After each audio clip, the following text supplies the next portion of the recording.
E teremos agora a palestra intitulada Disseminação de Doenças e os Cuidados com a Mecanização da Lavoura Cafeeira, a ser proferida pelo professor Edson Ampélio Posa. Ele é doutor em agronomia e professor associado da Universidade Federal de Lavras e atua na área de epidemiologia e manejo de doenças de plantas. Com vocês, professor Edson Ampélio Posa.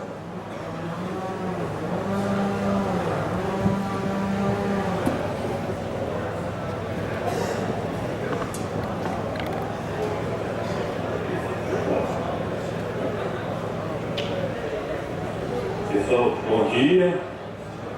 É uma honra estar aqui com vocês. Primeiramente, eu queria agradecer a organização do evento, já parabenizando pelo brilhante evento que eles estão realizando. A gente vai falar um pouquinho para vocês hoje sobre o contexto da mecanização na disseminação das doenças do cafeeiro. Por que é importante para nós? Bom, é inquestionável a mecanização na lavoura cafeeira devido a vários motivos que vocês já conhecem. São aí os problemas que a gente enfrenta no dia a dia com redução de custos, agora nem se fala, cada vez pior, né?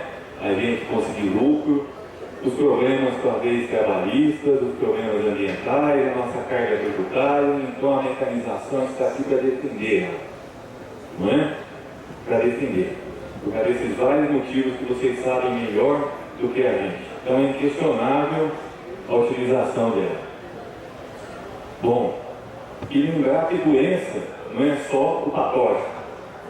Doença não é só aquele indivíduo com cara de mal lá em cima. Depende de vários outros fatores para que ocorra o processo doença.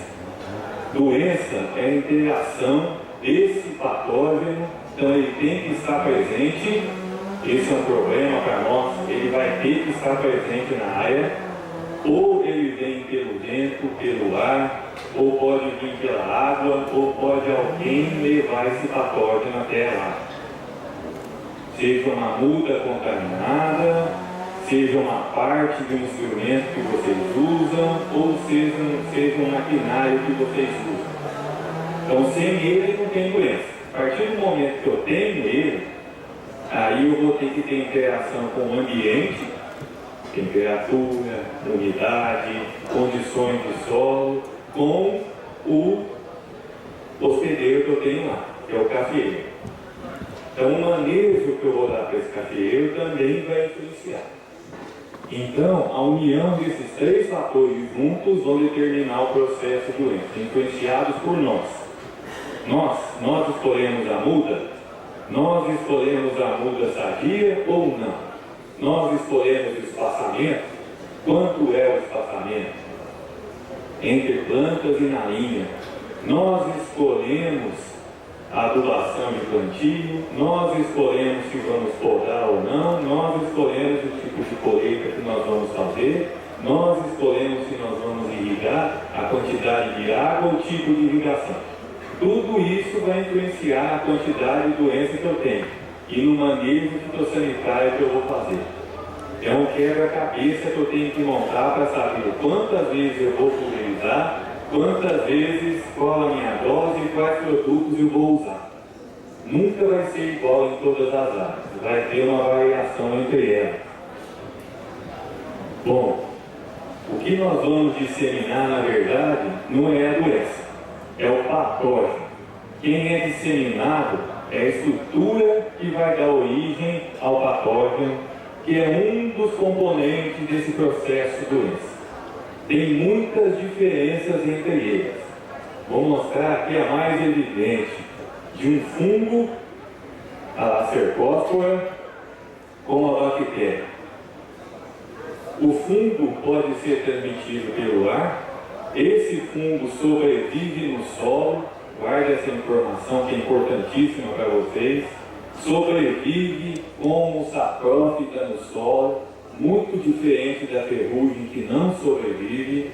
Então ele, fome, coletóptero ficam no solo. Patógeno, cercóspora, doença, cercosporiose, patógeno, foma, doença, mancha de foma. Não tem nada a ver uma coisa com a outra. Vocês têm o patógeno da ferrugem o ano inteiro no campo, mas não tem a ferrugem o ano inteiro, só em uma determinada época. Então é isso que a gente tem que lembrar. O tema que nós estamos abordando agora, disseminação, nos leva a pensar em prevenção. É como se eu viesse dar uma palestra para vocês, ao invés de falar que eu vou construir um hospital, eu vou construir um sistema de saneamento. A nossa cultura não enxerga bem esse fato. Nós somos curativos, nós não somos preventivos. Faz parte da cultura latina. Então é difícil implantar esse tipo de sistema de controle que eu vou falar para vocês agora. É difícil por causa da nossa cultura, não porque nós não queremos. E nós temos que respeitar essa cultura para tentar mudar. Ser preventivo ou pensar em saneamento não é fácil. É mais fácil eu pensar na cura lá na frente, no hospital. Não é? Bom, a bactéria transmitida por partes infectadas como uma muda ou transmitida por maquinário ou pelas nossas mãos. É muito diferente do fungo, muito diferente da cercosporiose, tá? Então são sistemas de controle diferentes que nós vamos abordar. Um sistema de saneamento ou de sanitização, que eu acho que a gente tem que abordar, para evitar problemas futuros e reduzir o impacto ambiental de medidas que nós vamos tomar, não é? O discurso é muito bonito, reduz o impacto ambiental para aumentar a sustentabilidade do agroecossistema em que nós vivemos. O difícil é implantar essas ideias, muito difícil. Bom, a partir de onde elas disseminam? Folhas e ramos infectados, então o patógeno vem a partir daí.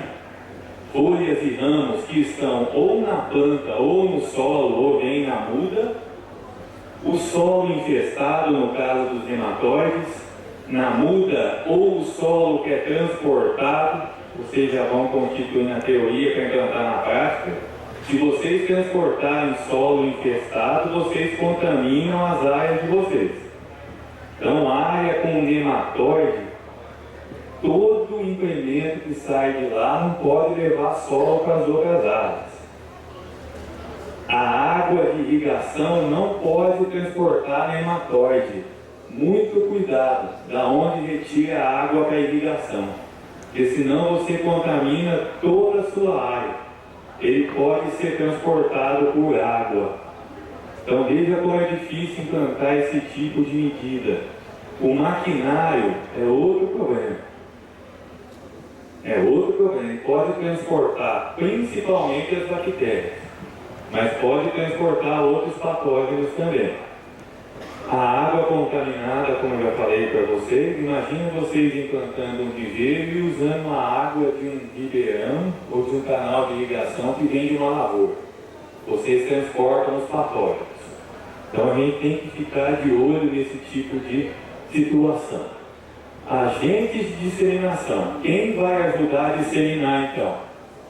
O vento, a água, a chuva, as máquinas e o homem. Nós podemos ajudar a disseminar. A botina com solo pode ser um problema para quem tem nematóide. Então isso são detalhes, mas que implicam em resultado prático. Não vou ligar para isso, tudo bem, você vai disseminar um nematóide. Ótimo, não liga, mas você vai disseminar ele. Na prática, você vai disseminar. Você pode até não gostar da teoria, que é evitar isso. Mas na prática, você vai contar com ele na sua área toda agora. É isso que acontece. Bom, olha que interessante. Esse gráfico mostra o progresso das bacterioses em lavouras cafeeiras. Antigamente, a gente tinha esse pico muito evidente na época do verão. Ela gosta de temperatura baixa à noite, quando ela prolifera, dissemina e infecta, e tem temperatura alta durante o dia, com muita chuva, porque ela nada, ela precisa de água para nadar, tá bom? Então, e pouco fruto desse comportamento, desse aumento dela na época de agosto, setembro. Por que eu estou tendo isso? O que está favorecendo a bacteriose após a colheita se eu não tenho água? A mão, a maquininha e a colhedora com aquelas pazinhas. Ela pega a bactéria lá atrás, abre uma porta de entrada na frente e inocula a bactéria como ela nunca foi inoculada antes, dentro dos ramos. Tá? Então eu tenho que ficar atento a esse tipo de comportamento. Bom, e mudamos o gráfico da distribuição da população de bactérias na lavoura. Mudamos, porque nós mudamos o manejo. Mas esse manejo é necessário. Então nós temos que apresentar soluções para esse tipo de comportamento. Daí, não é específico de uma marca, de todas elas têm isso, não é? Todas elas têm a capacidade de fazer esse impacto.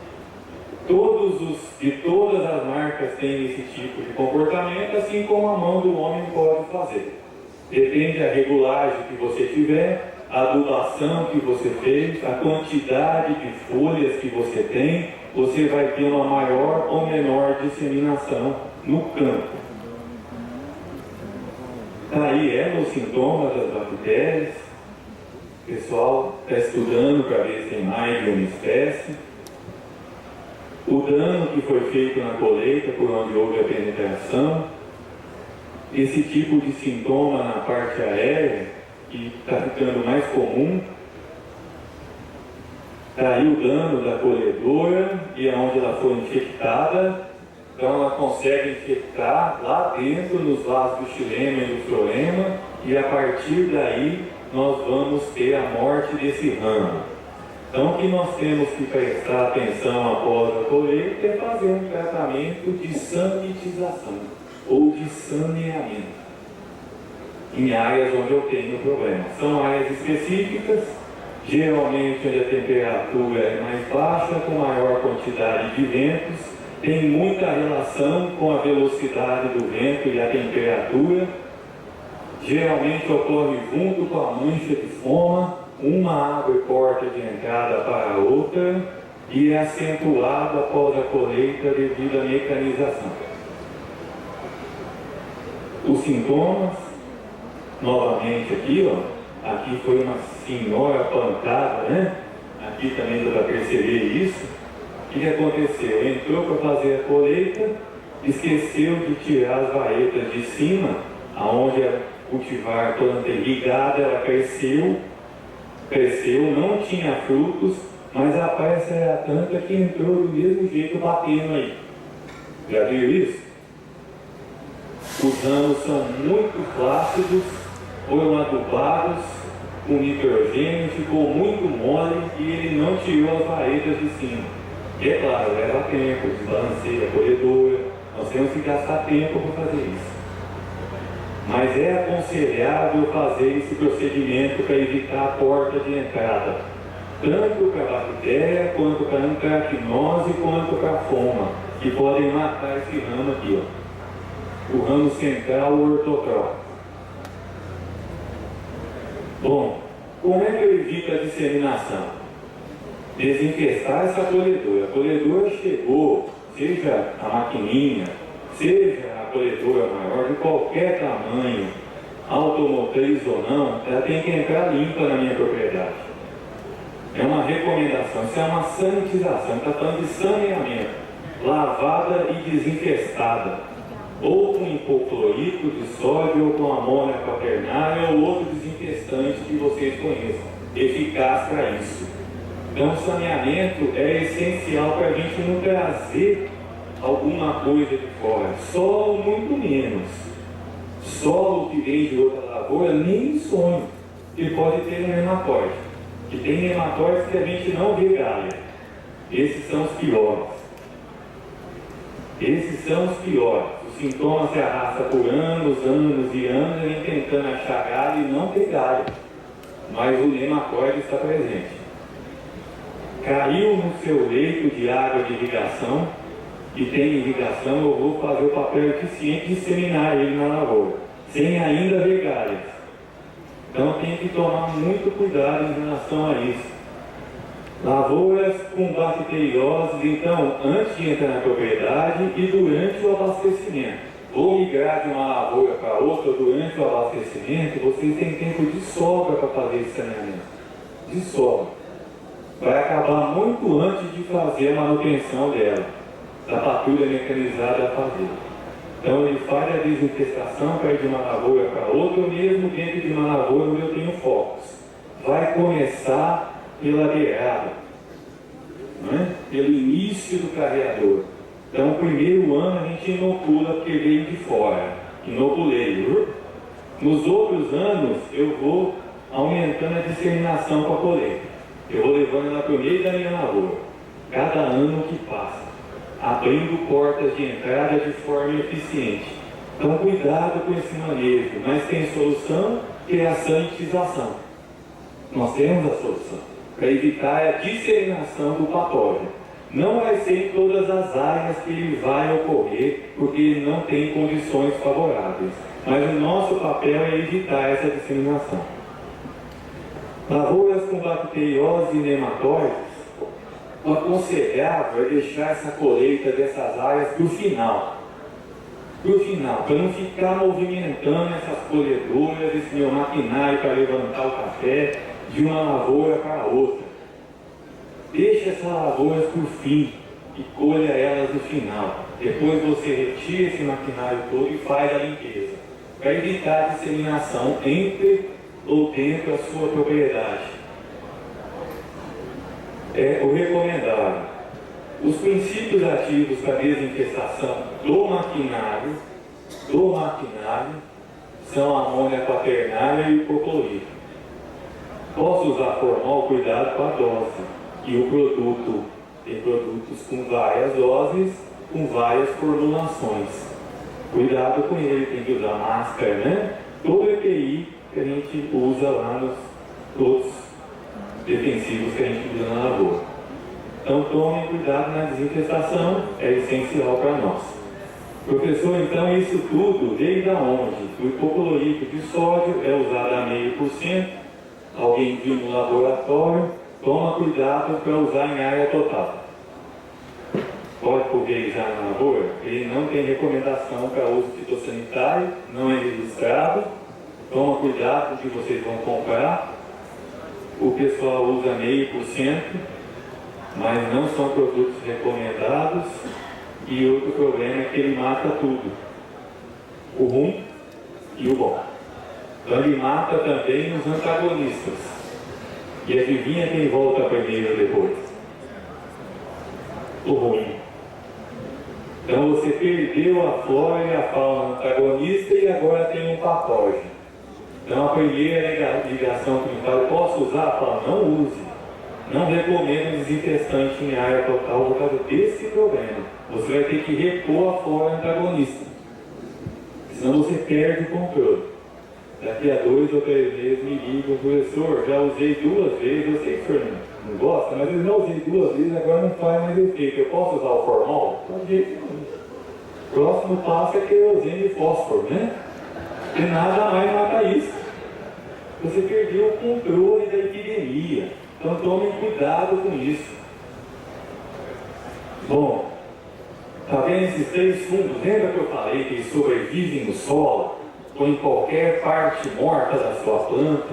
Então sobrevivem ao coletório que causa a antracnose, está cheio dele aqui, a cercóspora que causa a cercosporiose e a foma que causa a mancha de fome. Estão sobrevivendo no solo, tá? Aí é claro, nós podemos usar o maquinário, nós vamos continuar usando, nós usamos ele para levantar o café. Todo mundo já viu aquela nuvem ali, não viu? Então, o que nós estamos fazendo?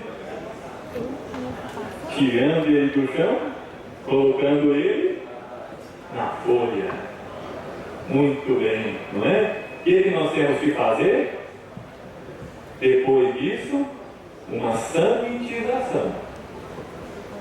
Saneamento. É difícil a gente enxergar isso porque a gente não vê a doença. Nós vamos tentar evitar o patógeno germinal de penetrar. Então é difícil para nós enxergar, mas isso é necessário a gente fazer no campo. Então, para evitar, que agora nós reposicionamos o inóculo do patógeno que estava no chão, nós tiramos ele do chão e colocamos na folha. Reposição onde ele queria. Claro que nós vamos usar, nós vamos continuar usando, mas vamos mudar o manejo, não é? Aí, o que eu posso fazer na pós-colheita em termos de sanitização? Usar esses grupos químicos, são armas que a gente tem, sempre procurar não usar o mesmo, mas alternar entre eles, não é? Ou mistura entre os protetores, isso na pós-colheita. O professor tem uma área com bactérias, com foma, com antracnose. O que a gente deve fazer? Então, se deu tempo, colheu, passou a colhedora, tem um tempo para você levantar o café. Se a sua situação está crítica, que você precisa de aplicar isso, foi recomendado, você pode deixar para levantar o café depois, quando tiver o período de carência do produto que vocês estão usando. É uma estratégia que a gente faz. Em alguns casos a gente usa, quando a gente percebe que a disseminação está grande na área. Quer dizer, tem muita doença. Bom, são os principais grupos cúbicos de tiocarbamatos e protetores, que a gente considera protetores. Nós temos muitas ferramentas dentro desses grupos químicos. De vez em quando vai embaralhar tudo e vocês vão estar colhendo e já vem a florada em alguns anos, não é? Aí após colheita confunde com a florada. Acontece, depende do ano. Aí vocês podem mudar a estratégia, em vez de aplicar só o protetor, vocês podem misturar ele com um sistêmico, para já fazer a primeira pulverização de pré-florada. Então eu vou estar fazendo pós-colheita junto com o pré-florada. Estou falando que o pessoal me pergunta muito isso. Professor, não consegui colher e já vem a florada. Aí nós utilizamos um saneamento com sistêmico mais um protetor. Tá? Em áreas com bacteriose, a gente usa muitos fungicidas à base de cobre. Os ditiocarbamatos, que são mancozeb, também têm um papel fundamental. Pelo lado do fungicida, que pode ajudar, e porque tem um íon que chama manganês. A gente está estudando muito manganês em relação a essa resistência à doença. Então, às vezes, muitas vezes, tem sido o manganês que tem resultado no efeito positivo, quando a doença começa a aumentar. Então, é importante para nós também, além dos outros, como as estrobilulinas, que reduzem a síntese do etileno, lacoscalida, que tem um papel fundamental nessa fase de pós-colheita e pré-florada. Então, nós temos armas para ajudar na sanitização. Acabei de colher, fiz o processo de exposição do solo. Meu solo ficou limpo, completamente limpo, não é? Então, a dica que a gente dá após esse processo, que é fundamental, a gente sabe disso, né? Tem que limpar para depois derrubar, levantar, tá? É voltar com a palhada, se for possível. O vovô já usava lá, não usava o lavador e o esparramador. Então, se puder voltar com a matéria orgânica, é muito bom para nós. Isso é um latossolo, aptidão agrícola para culturas anuais. Quem faz agronomia, técnico agrícola, vai ouvir falar muito isso. Não é recomendado plantio de cultura perene. Então, nós estamos desafiando o ambiente. É um passo grande. Ele perde muita água, esse impacto aqui, isso não é doença, não é dano por colhedor, isso é deficiência induzida de potássio e fósforo, porque faltou água para subir os dois. Então não posso ficar expondo meu solo, quanto mais rápido eu voltar com isso para lá, melhor para mim. Então a mecanização ajudou? Ajudou. Agora tem que ajudar mais ainda, retornando com esse material para lá. Tá? Daí o efeito da exposição desse latossolo vai influenciar diretamente na florada. Isso não é doença. É falta de água, adubo por altas temperaturas, necrose por altas temperaturas. Mais uma vez, não é doença. A gente chama muito para ver isso, tá? Que o fungicida não funcionou. Seria eficiência induzida por falta de água. Daí a reposição, então esse produtor está retornando com a palhada. Daí o sistema reticular bem desenvolvido após essa recreação de levantamento do café. Não vamos exagerar, né? A matéria orgânica em excesso causa também um problema. Ele é o excesso da palha. A me chamaram lá para ver que era fusariose, não é. Dá para ver a quantidade de palha que tem ali no pé do café? Morreu. Fermentou. Então, cuidado com os excessos. Vamos usar o bom senso. A gente precisa desse material para constituir essa barreira de resistência da planta, para ela ficar mais forte e resistir mais aos tratos culturais que nós vamos fazer. Não é? É outro problema para nós. Então, quem tem na planta morrendo, a parte apical morrendo, por qualquer problema, foma, bactéria, vai fazer uma poda, antes de fazer a poda, para não disseminar o patógeno, eu tenho que fazer a poda dessas plantas que estão morrendo, do ápice dela, pelo menos 20 centímetros abaixo da altura de corte da minha serra. Porque senão eu vou disseminar com a serra a bacteriose ou qualquer outro problema que eu tiver lá. Então, antes de fazer a poda, decote com desponte, esqueletamento, com força com serra ou com motosserra, eu tenho que tomar esse cuidado de retirar os ápices que estão morrendo 20 centímetros abaixo da altura do corte da minha serra, para você não disseminar a bacteriose na sua lavoura, inocular como ninguém nunca inoculou, vai morrer também os outros ápices. Então, uma dica que a gente dá para o produtor que tem esse problema. Tem alguns que fazem isso e ainda pincelam com a pasta bordaleza. Está aí o problema. Esse ápice aqui, ó, passar a serra aqui e levar para frente, nós vamos disseminando todo mundo. Então, tem que primeiro retirar.